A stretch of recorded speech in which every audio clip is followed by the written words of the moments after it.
Добре дојдовте во темата на неделата на Радио Слободна Европа. Овој пат посветена на така наречената улична демократија и можните последици од неа. На Балканот зачестија масовните протести, главно насочени против криминалот и корупцијата, поврзани со власта, но и поради авторитарното владење. Иако поводите и мотивите се различни, заедничко е јакнењето на граѓанската свест дека кога не функционираат институциите како што треба, власта може да се соочи со улична демократија. Некаде успешно, некаде помалку успешно. Букурешт речиси еден месец се буди и заспива со масовни народни протести. Тензична атмосфера и масовни граѓански демонстрации се случуваат и на Тирана. Регионот го тресат и антивладините протести во Црна Гора. Романците протестираат против владата на премиерот Сорин Гриндеану, обвинувајќи ги за поттикнување на корупција во државата, по обидот да се смени кривичниот законник со цел олеснување на казните за корумпираните политичари. Во државата врие. Половина милион романци во Букурешт обединето го формираа романското знаме, испраќајќи јасна порака дека нема да дозволат никој да манипулира со нив и државата.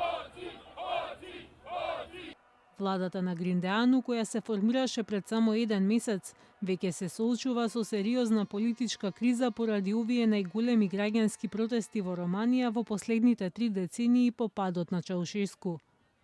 When the Romanian reach the limit, could happen something like happened in 1989, but this time without violence. Во Тирана владата на Еди Рама е на удар на илјадници демонстранти предводени од опозицијската демократска партија. Демонстрантите и опозицијата велат доста име од социјалистичката влада, која ја втурнала државата во сиромаштија и корупција.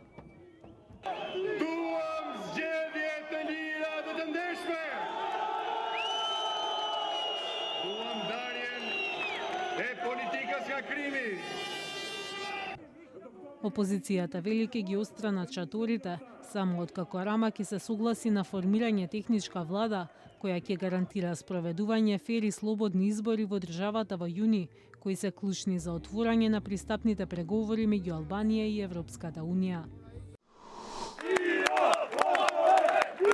Одлуката на Црногорскиот парламент за одземање на имунитетот на лидерите на опозицијата Андрија Мандик и Милан Кнежевиќ за наводен државен удар ги извади поддржувачите на опозицијската Демократски фронт на улиците на Подгорица.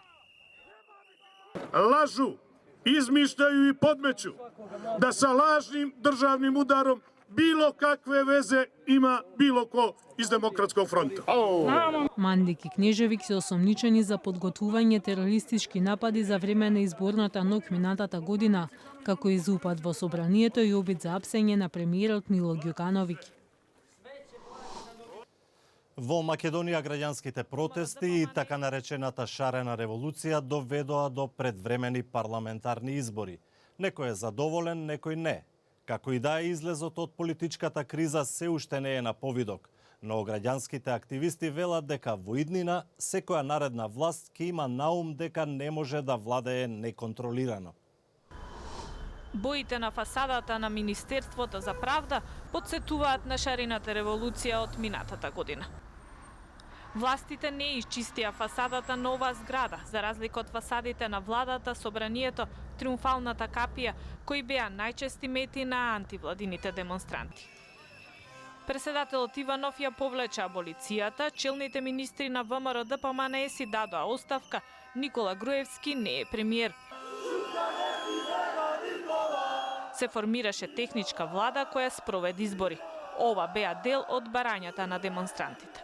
Успехот е поделен, тој е делумно успешен, делумно неуспешен протест. Меѓутоа, како и повеќе протести во минатото, во скорешното минато, креира една група на луѓе која што, да кажам, споделува едни заеднички вредности и спремност за многу кратко време да се организира и да протестира. Таа група на луѓе е на основа за некои промени во иднина, која што може да биде, да кажам така, куќа чувар против секоја власт која што ќе се осмели да загрози човекови права, која што ќе се осмели да посегне против поделбата на власт, што е основа за владење на правото во едно општество. Продолжувањето на политичката криза се одрази и на граѓанскиот активизам.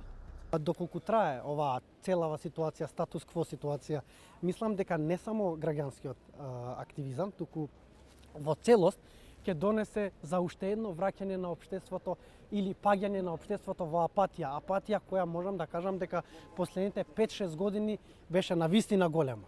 И сега, додека траеше шарената револуција, ако тоа успеа да се трне, одолговлекувањето на кризата, односно одолговлекувањето на разрешницата на политичката криза, мислам дека влијае, има премногу влијание. Со доаѓањето на пролетта се будат и граѓаните, па ако продолжи политичката нестабилност, не се исклучуваат протести и друг вид на активизам, но тешко е да се предвиди дали ќе бидат со интензитет и бројност како што беше шарената револуција. Тоа беше се во ова издание на темата на неделата, кое беше посветено на граѓанскиот активизам како коректив на власта. Ова, но и другите содржини на Радио Слободна Европа можете да ги следите и на нашата интернет страница, како и на Facebook и YouTube. До гледање.